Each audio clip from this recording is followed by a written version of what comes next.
Hello fans of lattice structures. In this short video, I will introduce the general solution developed by Anisopter Insightful Research for the efficient assemble of lattice structures. The Anisopter method is very easy.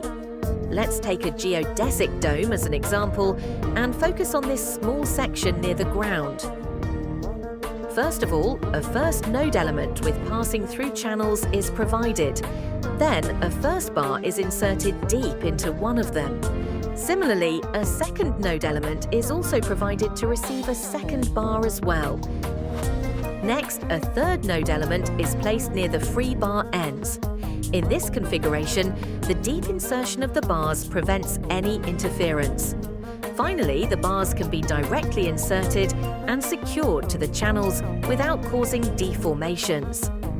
This simple recipe can be repeated to assemble the rest of the structure.